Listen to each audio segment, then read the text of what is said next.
It is not a lifestyle club, it is really a CXO club. In every podcast, we meet someone who changes the way we think about work, investments, and building communities.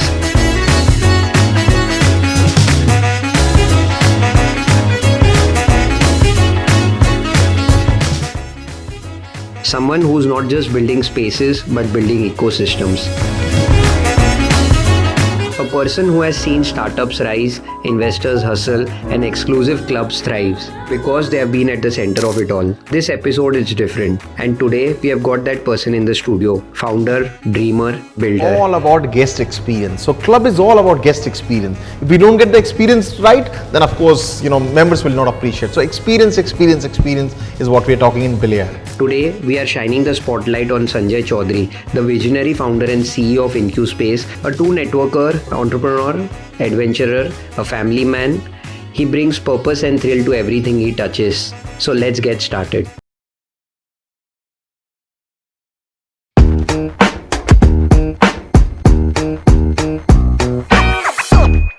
Welcome to the show, Sanjay ji. Thank you so much for coming and giving us time. Before we jump into what you are doing currently, let's go a little bit back on how you started your career, on your studies. How was that time, if you could describe us? Abhishek, it's been a journey and a half, and I surely have a long story how I have transitioned from Udaipur boy, which is my hometown, backpacking almost to Mumbai with the trunk which my brother, who was an army, gave me, to again doing another backpack to London in 2006.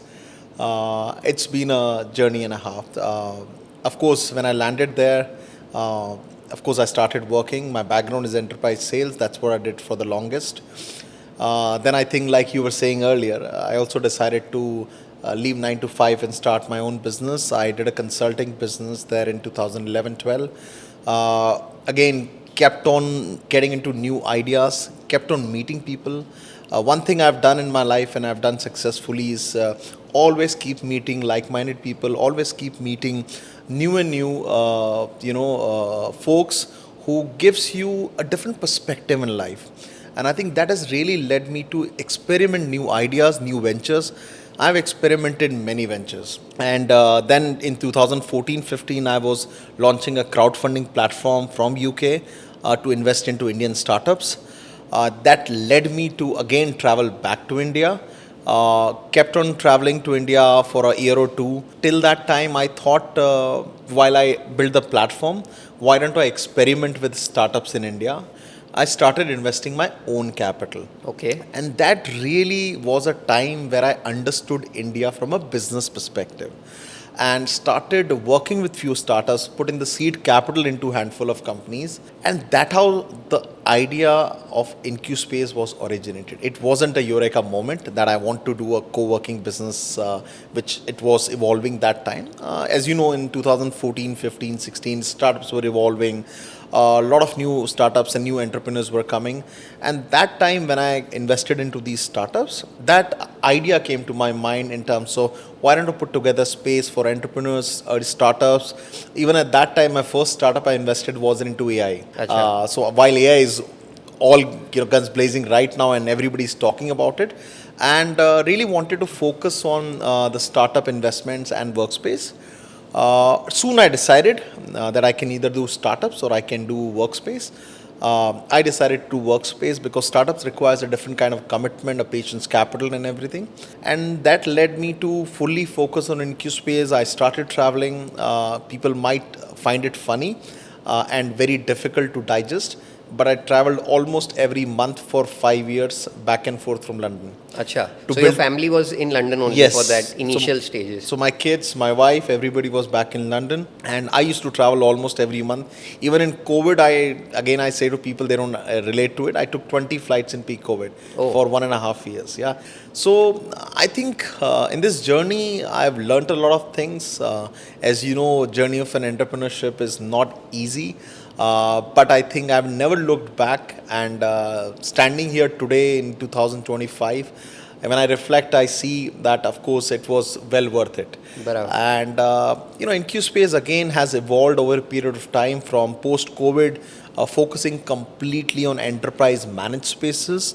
Instead of doing a co-working space where we were earlier focusing on startups and SMEs, now we are focusing on larger enterprises, taking our own campuses, leasing and giving managed office solution to larger enterprise. Some customers, single customer taking a 1 lakh square feet or 50,000 square feet. So we really have evolved as a brand. What we are doing as we grow, we are value adding and value engineering in the whole process, both to our So customers we'll and come internal. to Incuspace in a bit. So I just want to know Udaipur to Bombay, Bombay to London, and now I guess you're settled in Gurgaon. Gurgaon. Correct. Which is the best city you think is out of the four? Again, I think every city has their own charm and the positives and negatives. I think for the love of Udaipur, everybody loves that city. It's a place.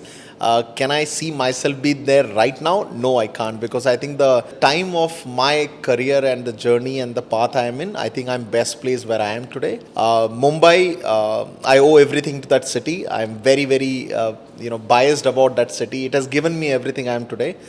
Because I think when I moved from Udaipur to Mumbai, I think I call Mumbai as a conveyor belt, right? Barabar. You can match the pace, you can be there, or it will throw you off. So I think that really taught me a lot of lessons of life. My early stage grilling of working 7 days, people even they Survival of the fittest. absolutely. So I think for me, I owe everything to that city for it, what it made me as an individual, and be prepared for the life. A funny incident which I share all the time. When I was standing at Victoria Station in London, this was September 2006, and I was telling that why it is not busy. Victoria is the busiest station in London because I'm coming from Mumbai. Yes. Right? So it's relative. So for people could not understand, what do you mean it's not busy? So see, I think everything is relative in life, and I think out of all the four cities, I said London had its own charm, Udaipur has its own charm, Mumbai has its own pace, and the people which are there, it's amazing. Gurgaon, I think again, I might be biased, but I think if you want a good quality of life, barring of course the pollution, a good luxury lifestyle, I think there is no better place than in Gurgaon in India. What made you switch from Mumbai to London? मतलब क्या चीज़ हुई? How did you go to London? Did you get a job first or you just went there? I think I was always fascinated with travel and exploring new locations. Again, I'll take you back to Udaipur. I used to just sometimes sit at the bus stop and see the bus passing by. अच्छा. Yeah, and just see how people are going, and that possibly because I remember that incident so clearly. Then moving on to Mumbai, where I took my first flight, and then started looking at other locations. Like I went to Sri Lanka first, I went to Thailand, I went to a lot of other locations abroad. And I think I always fascinated to go abroad as well, to settle down. Unfortunately, didn't have that much money to go for studies. I've been to all these IDP centers and a lot of these Australian embassy, UK embassy, but I think the money it was required to go abroad was far too much for me that time. And I think I decided I will go. Thankfully, I found a visa where you don't need to study, but it used to call a working holiday visa. अच्छा. Not many people are even aware about it. It is basically a work for a year and a holiday for a year. Okay. You just need to be a good qualified person, and back then I was actually in enterprise sales as well. I think I was for that matter I got my visa approved. That's also another story for a detailed discussion, how my visa got approved, because it was a process and a half for almost 1.5 years, but I was relentless to get the visa approved, and visa got approved. I flew to London without a job, with my suitcase, and worked my way through. So So you went to London without a job without a job. and you left your job here. Yes. What if you would have failed? The only one thing which I had in mind, if there is one job in that city, that's mine. That is the commitment I went with. And I will do the job which I want to do. So that time, the responsibilities in terms of you are not married. I was not married, I was single. Of course, parents were back in Udaipur. Brother was in Indian Army, so I think there wasn't, and sister was in Jaipur. So I think there wasn't any as such responsibility. Would I do when I have a responsibility? If the question what you're asking, I would do it all over again. I think what you do when you build your business or you go to places which are strange and new to you, you build a lot of confidence. It's very interesting that you went to London without a job. I want to know. So what did you do when you went to London? क्या मतलब first few days, few months? Honestly, the very second day I started applying for jobs, Acha. because when you only have 2 lakh rupees in your pocket and you're in that expensive city, I think the first thing you can do is what is my Get source a of job. income. So I think I started applying everywhere. Then I went to a forum where I found few folks who were all Indians, staying in a shared accommodation. As you know, all the students were there. I was the one only non-student. We started sharing the flat together, and I said I'll apply the job from here because London is the main market. And thankfully, in 2 weeks' time, initial 1 month I was at Hull, which is a remote location in UK. Then Okay. I came to London because I think that's where I would find opportunity. And after landing in London, within 2 weeks, I found a job. Actually, I got almost two offers on the same day. From Again, 0 to 2. it was sales job, right? It was one was selling telecoms and one was selling a biometrics technology, which Okay. is a fingerprint technology used to need to sell door to door to all the industrial warehouses and industrial houses in that micro market. And that's how led me to find the first job. I still remember I called all of my friends that I got a job. It's paying me £2,000 a day, a month, and I was very happy. And because it was taking care of my expenses there, so I think, and then of course incentives on top. So extremely What happy. was your age at that time? 23, 24, yeah, Going London without any job, yeah, then trying to find a job 2 weeks. You are yeah, a hustler, traveler, enterprise sales guy. yeah. Okay, so then what happened in London? Uh, 2 3 years, I think you spent 2 3 years in London. no, I spent. I was always in London till 2022. Okay, So till 2011, I was working in enterprise sales only. So okay. from 2006 till 2011, 2012 is when I started my consulting business, and the business was to help other companies set up sales and marketing because that's the only thing I knew, and I Okay. was good at. So 2011 you left your job. Yes, Okay. 2006 to 2011, 5 years you correct, did your job. correct. Okay, then. Yeah, I started because I thought at least this is what I'm good at, and I started consulting business, finding new customers whom I can help set up sales and marketing teams.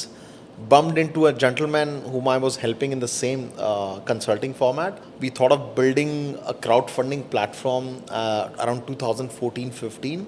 Started building the platform, and as I said earlier, I was that led me to explore startups in India.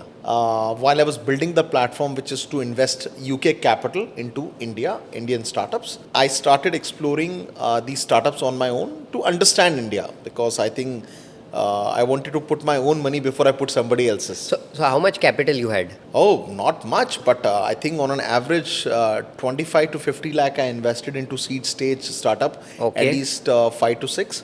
Okay. The money which I earned from my enterprise sales, and I was good at what I was doing. I think it's been a very rewarding career in sales as well. As you know, the good part is the incentive is uncapped. So I think for me that the whole journey of startups and exploring startup has led me to, as I told you earlier, Incuspace. So 2011 till I think 2016, Correct. 5 years you were spending time on investing into the Yeah. And startups, consulting. consulting, your Correct. crowdfunding Correct. platform. Correct. And then that movement came where you started 10 years back almost Incuspace. So how did that idea got evolved? How was Abhishek, the first center? How did you lay down the first center? So Abhishek, I have taken more of an approach of people-centric approach. I don't think at that point in time I had any knowledge of real estate. I had any knowledge of any city in India, micro market, and everything I talk about today. Fast forward 9, 10 years. That time it was purely finding good folks whom I can work with. So it was really a center in, let's suppose, Gurgaon, because I had some startups I was working with. I had another center which was launched in Indore that time. Because I had few guys I was working on the startup side because I Right. said I was very startup heavy that time. Then there was something in Lucknow which I started. So all these three cities pretty much started at the same time with a startup incubation center in a way. Okay. And that how it was evolved. It was purely a need-driven business which I thought can support startup, and also while I was doing investing, it would help the overall ecosystem. So first it started with the idea of like an incubation center Correct. to help startups grow, and then that idea got. So कब तक ये evolved हुआ, मतलब I 2016 think से? very soon in 2017 only, I started realizing that end of 2017 that either I can do startups or I can do real estate or workspace. Okay. I chose the later because, again, startups are great, but I think it also requires a lot of patience capital. And because the crowdfunding platform and regulations weren't in India coming anytime soon, so I thought let's focus on the real estate part, and that's where 2017-18 I started focusing fully as a real estate venture instead of a startup incubation center. That time you were still staying in London. Yes. And you were continuously traveling and trying to set this, the Incuspace. So when was the first center launched of Incuspace co-work? Pretty much, I think 2017 early or 16 late 17 early, we almost launched three cities at the same time. Surprisingly. Acha. Okay. Within a month, I launched all three cities. Okay. Which is And how did Lucknow, the Indore, Gurgaon. capital come? Honestly, it wasn't a much capital. I mean, I would have set all these three centers up in less than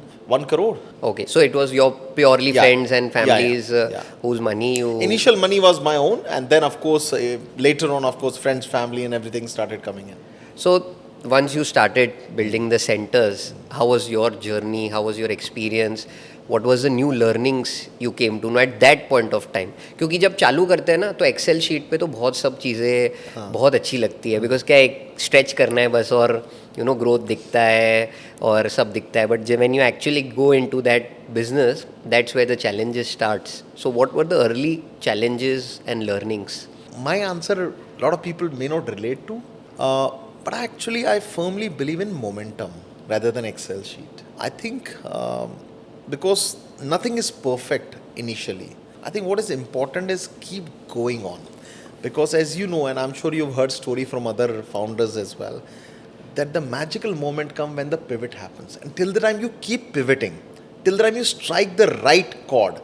Now Excel sheet can eat your head and muddy the water as well. Because overthinking does not help, and it has never helped me.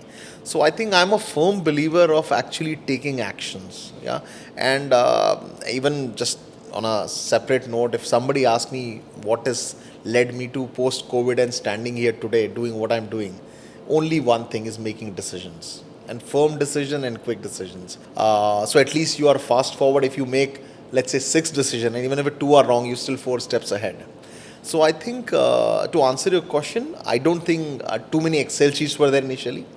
Maybe it got scaled to certain level. Then I started thinking investment. Then I started thinking, okay, how do I scale? Which model is right? What formula is right? What models of acquiring property I should do, whether I should do a revenue share, profit share, whether I do a straight lease. So we started evolving. Then the team started building. Initially, it was a handful of folks, which eventually got into, people who are more seasoned into real estate, started hiring people from industry.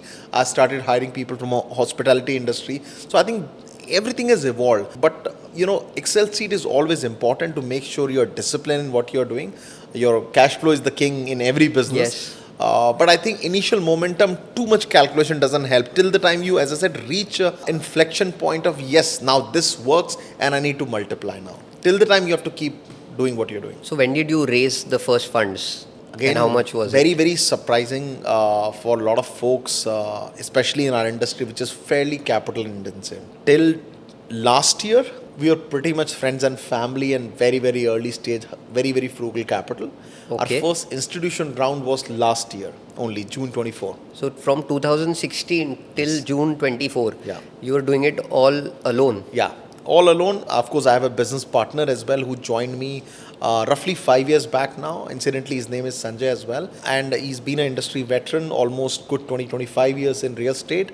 And when we joined hands also, again, I was looking for a partner who understands real estate, who's been in the industry, who can actually give me shoulder to shoulder strength of knowing real estate, understanding the market, understanding enterprise sales. Both of us come from the enterprise sales background. So I think the company which I had with Sanjay on board, I think it has really helped us in really taking the enterprise managed space also to the next level. And both of us together has been, have been building this company for last 5 years since he joined. And before that, of course. So between me, Sanjay, friends, family is what we built the company till 2024 June. Okay. So because I didn't knew this, that you had a business partner, I want to know, how did you choose that, or how did you both get married? You will be again surprised and really, really surprised. I'm very, very active on LinkedIn, and a lot of people don't even know that I'm pre-LinkedIn days. When I say 2003, almost LinkedIn was launched. I've been doing professional networking well before that. The platforms like Academy, platforms like Rise, which people don't even know that these exist. I used to be on that. Before going to London, just for argument's sake, I knew 20 to 25 people personally, Acha. just through these Through professional LinkedIn networking website. and No okay. LinkedIn, before LinkedIn. Okay. So I sent a message. I knew that there is a senior gentleman who actually is experienced and also currently maybe evaluating a few options in the market, and I sent him a LinkedIn message. We never met in person. We only have spoken post that. That was the first message of mine. Went to him. We started chatting. We started having discussion. This is COVID, huh? This Okay. is 2020. 2020. Ah. This is roughly, if I'm not wrong, September or October. I might have the date in my LinkedIn message. September, October 2020, where everything was going wrong, which it shouldn't be. And that's when I contacted him. I messaged him, and we started chatting. We started discussing our journey. We started discussing, our experiences. We started discussing our family. We started knowing each other, and kept on discussing a lot of ideas. And then I think we thought, let's join hands. Again, very surprisingly, what I'm going to tell you next, I was supposed to fly in December to come to India, meet him, and formalize everything. And the flights were banned from London. He was supposed to join on 4th of Jan, and we did not meet in person, and he joined. And he joined Yes. as a shareholder. Yes, as a business partner. So I think not many people can even relate to it. But again, this also, and thankfully, again, he also took a lot of leap of faith. I also took a lot of leap of faith. And what good has to happen, happens. Got it. So 3 centers से चालू किया Incuspace. आज क्या है? What is it? Today's numbers looks like. So we are close to 4 million square feet, Okay. spread across 17 cities. We are above 50 centers, but our center profiles have changed. Okay. Now we don't call centers also, we call it campuses, because we are taking complete buildings. Okay. So like one building we have is a complete building of 3.5 lakh square feet. Another building we have which is 2 lakh square feet. Another building we have 2.5 lakh square feet. As we serve more and more enterprises, we are looking at larger portfolio, giving a 1 lakh square feet to a single customer, giving a 50,000 square feet to a single customer. So hence our profile of centers have completely changed. So what's your revenue breakup? मतलब एक तो मैं simple समझता हूँ co-working space से. I think you use some words like enterprise. If Yeah. you could make us understand what is the revenue breakup today? So pretty much our enterprise managed spaces would have close to 90% of the revenue, and 10-12% odd would go to a co-working. We really have shifted gears, because you see, while our co-working centers were more, but the square footage is decreased. My co-working center, even today, I have a 6 to 7,000 square feet. But on the other hand, you see, I have a 3.5 lakh square feet of enterprise managed spaces. So Okay. relatively, the percentage is reduced. Can you explain the enterprise managed services थोड़ा सा? But just for the clarity. First of all, the purpose of creating these managed spaces for enterprises to create a complete workplace solution for enterprises. In a co-working, you will have shared spaces between multiple companies. In an enterprise managed spaces, I am only dedicating a complete floor or complete space to single customer, or Okay. sometime even a complete building, or sometime it's a back-to-back, let's say, deal, and I'm only giving it to one customer. Okay. So basically, my fit out standards, my service standard, my SOP, my SLA, everything is customized to that customer. It's not a general customer. It's just some customers have very different norms. Some customers want to follow ESG norms. Some customers want to follow different norms. We will follow everything to the T. So it's like one big IT company comes to you and say कि यार संजय जी मुझे 1 lakh square feet जगह चाहिए. Now it is your headache. Correct. Right? Absolutely. Absolutely. Then you will curate the place, you will curate the SOPs, the ESG, Yeah. everything. Yeah. You will manage the entire things, and they will just make a single check payment to you So we monthly. have, just to simplify it, Abhishek, we have divided into search, build, manage. Search, build, manage. Okay. So this is the internal, proposition we use to the customer. Searching is finding the right building in the location. Build is my interior fit out standards, which a customer needs. So we'll completely customize to the T. And manage is my services. What kind of services standards they need? Yeah. So all three process, starting with the building to the fit out to the services, will completely customize and, like you said, give it on that platter. So they pay me one bill for all things inclusive. Okay. And what is that usual time frame from search till Again, deployment? typically a fit out takes the longest, at least 90 days for an enterprise fit out minimum we take, and then services parallelly run. So once I sign the deal, because even signing a deal takes 3 to 4 months in a larger customer format. If I'm doing a 1 lakh square feet, they will have their own legal firm, they will have their internal SOP, the negotiation, the whole process takes 3 to 4 months, and another 3 months for doing the fit outs. Only 3 months? Yeah. You are able to deliver the entire maybe 50,000 square Yes. feet to a lakh square feet in 3 months' time? Correct. Correct. Okay. So you have that kind of SOPs in place or technology in place which helps you to build that faster, because एक घर बनाने में कई बार 1 साल लग जाता है, तो आप 90 दिन में कैसे करते हो? This is what happens in a corporate scenario, and that's why a lot of interior designer firms who works in a home environment to a corporate environment. Exactly, I can relate to what you're saying. In a corporate environment, my complete scope of work is clear at the time of contract. Okay. There is no moving pieces generally. Maybe there are 2-3% changes in the process. I clearly have a template what furniture standards I need. I have a clear template how many different kind of IT SOP they need. I have a clear standard. So we have a template. Okay. Once my template is filled with whatever the customer requirement is, then it's a process of getting the BOQ right. All designs were already freezed, layout is already freezed, the customer contract is signed, the security deposit done, then I have to just deliver with my contractors. And you are able to do that in 90 Absolutely, days? absolutely. And who takes care of the designing? So my design project management is completely internal. Okay. But the last mile contracting, we do a bidding process. We of course get the different contractors who can do the what we call a general contracting work. But all the main items, which are the loose items, loose furniture, we directly source it. Okay. So you have the internal design team, because Yes. I've seen the aesthetics Yeah. of Incuspace is superb. Yeah. So the entire thing is curated in-house by your team. Correct. Okay. So what's the plan ahead for Incuspace? I know you are in talks for IPO, you are in talks for your pre-IPO rounds. What is Incuspace in next 36 months? So I'll also take you a little back as well, briefly. I think the last 12 months and the further 36 months. So last 12 months, what we did, Abhishek, as a very focused activity, especially from my lens, one, we ensured that our brand is out there across India. We've done a lot of effort in brand building in the last 12 months. Second, we took a lot of focus on South India. While we were already present in South for a longer time, but I think the larger markets like Bangalore, Chennai, Hyderabad, we started taking larger assets there. Okay.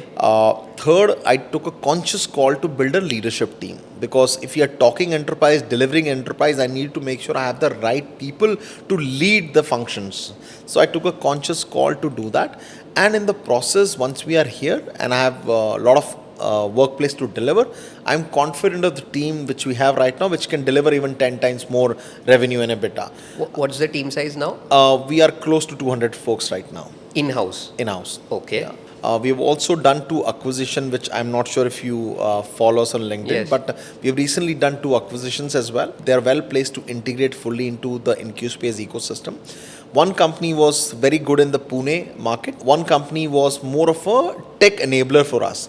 So they are a commercial real estate analytics company. Okay. Based in NCR. And again, we always have used their solution from last 2-3 years. We really like the solution, and now we're integrating the complete solution into our internal tech, which will enable me to serve the enterprises in much better way. Okay.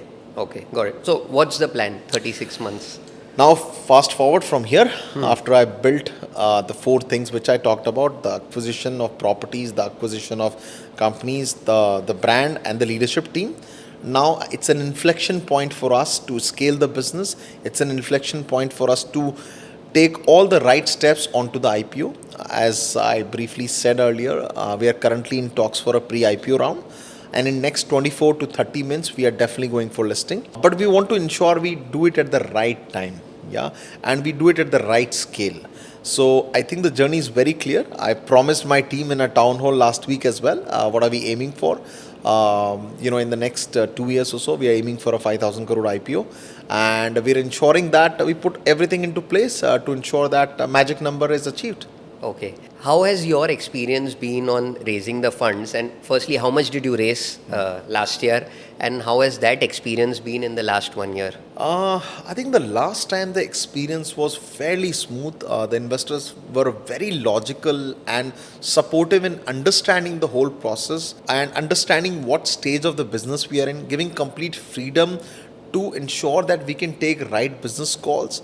And very important, I mean, again, just on the numbers, we raised roughly $8 million last year, Okay. which is a mix of both debt and equity. I think our investors always have been supportive of the new ideas initiative. So far, our primary focus is commercial real estate. So, one of our primary focus is to ensure focus on corporates. We have complete free hand, while of course there are right guardrails to ensure the business decisions right. We are very collaborative. We keep meeting them. So it's been very refreshing from whatever I've heard otherwise from a lot of startup founders who have raised the fund. My experience has been very good so far. So, who all are there on the cap table right now? So honestly, apart from me and my business partner, there are 2, 3 friends and family, and the fund which invested in us last year, Okay. which is India Inflection Opportunity Fund. It's an Okay. AIF based out of Mumbai, and yeah, the promoters have been very supportive in so far whatever we have done. So, there are only 7, 8 people right now on Correct. the cap table. And in the board of directors? So board of directors, of course, one from the fund and two of us. Okay, so only 3 people are taking care of. And now, eventually, how, like, you will go for the IPO, you will expand your board and take more people into Correct. the board. So we are doing two things right now for making it IPO ready, and I think I got very good advice from Mr. Mohandas Pai. This is almost, I think, 5, 6 months back when we went to an event called Griffin. Okay. He said Infosys was working, behaving, and dealing everything. It's already listed more than a year back. Right. Before it was listed. I think that gave me a lot of food for thought. And I think I also started putting a lot of things, like we are currently discussing with 3 independent directors to ensure we have sound advice when it comes to when before we even go to the IPO, when before we even start the process. The people who have already done the drill at least 2, 3 times, or at least have done once. Right. We are appointing independent directors. We are appointing Big Four for our auditors. So we're really putting everything in the place today, even though we are 24 months away. So I think it's very important for the compliance, statutory, getting things in order, getting the sound advice from people who have made mistakes so we don't make the same mistakes. And I think that steps I have already started taking. And it's giving me a lot of new perspective which I didn't have. So I think we are already on that curve of putting all the things right. So, after 24 months, so what is there for the shareholders? Is it more of an OFS? Is it more of a fresh issue? What you are planning more, or you need more funds to expand on the cash flow side? I think listing, while people look at maybe a fresh issue, I think maybe an OFS, I am looking for listing as an event, to ensure my shareholders have a liquidity event. See, Right. I think what is important while company has grown to a certain level, the first and foremost responsibility. Actually, I feel very responsible for people who trust me. So, for my first reason, I would go to a market is to ensure my investors see liquidity, current investor. Now, the future investor as well, even if they invest in my current pre IPO round, which we are doing, they are trusting us. So, we need to give them an end goal. Whether they stay with us, whether they exit in part and parcel, that's their call. But if they've given us the money, it is my absolute responsibility to give them let's say, a light at the end of the tunnel, not just a book valuation, but actually a liquidity event. So that's my criteria. Whether we do what OFS we do, whether fresh issue we do, I think that's a discussion a little too early at this stage. Yes. Any 2 books you would suggest to entrepreneurs they should read? I think my favorite book has been, for whatever number of books I've read, is Think and Grow Rich. I think, and a lot of people say that as well, that book has been pretty much the Bible for a lot of personality development books which has written. And a lot of people quickly will say, oh, it must be to earn more money. The Think and Grow Rich book is all about getting more out of your life. It is all about how can you live better. It is all about giving you perspectives which you never had. It is all about different examples which it gives you from the most successful people in this world which has been. It's a very old book. I don't exactly remember, but you can still relate to those examples which are 30, 40 years old. And it is so refreshing. I always have 3 steps of reading a book. A lot of people read book. One, you read it, especially personality development book. Second, you understand it. Third, you implement it. Till the time you don't complete this process of a personality development book, you are just reading a book for the sake of reading. और वो कुछ दिन में भूल भी जाते भूल हैं भी अपन. जाता है. As I said, there are 3 steps, and every time you read that sentence, ये पढ़ा तो था पर समझा नहीं, या फिर समझा तो था पर implement नहीं किया. See, this is what you experience when you read, because you are also going through the journey of life. The perspective you never had before. Now you experience something else, you'll get a different perspective. Got it. Cool. Thank you so much. Thank you for your time. Let's take a walkthrough of Sure. the entire place. Sure. And thank you very much. Thank you. This is the bar area, Okay. and this is the lounge. And this is for event come lounge. Again, for some corporate events, music. So CXOs can do their private events. Yes, private events as well. Yeah. So totally, I think we're looking at event capacity, conference room. Especially corporate events rather than parties. And I think that's what we're launching in all the cities. I think that's one message which I want to really give. It is not a lifestyle club. It is really a CXO club. We're really ensuring the right community, the frequent traveling CXOs get the right access to the place, location and the community. So they can come here, work, do Yeah. their meetings. Yeah, They correct. can invite all their, Yes, absolutely. guests here, and they can get all their meetings done and just leave for the. Absolutely. I think at this stage, Abhishek, we are also ensuring the right community is built up. Then, of course, whatever our community demands, we'll slowly try to embed into it. But we are going phase by phase. We're launching Gurgaon, then we're launching Bangalore, as I said, in UB City.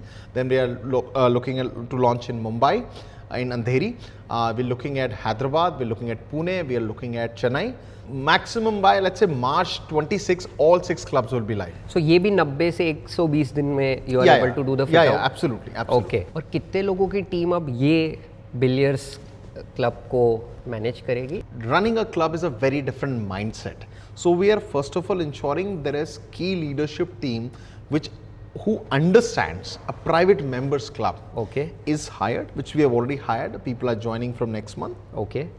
And they will, so then support staff also, we are ensuring the A-level support staff in terms of hospitality, in terms of, so everybody we are hiring is from somebody who's trained in a 5-star hotel or trained in a hotel IHM institute, to ensure we get the right pedigree, because it's all about guest experience. So club is all about guest experience. If we don't get the experience right, then of course, members will not appreciate. So experience is what we are talking in billiard. Got it. Thank you so much. Thank you, Sanjay. Thank you. Thanks for your time. Yes.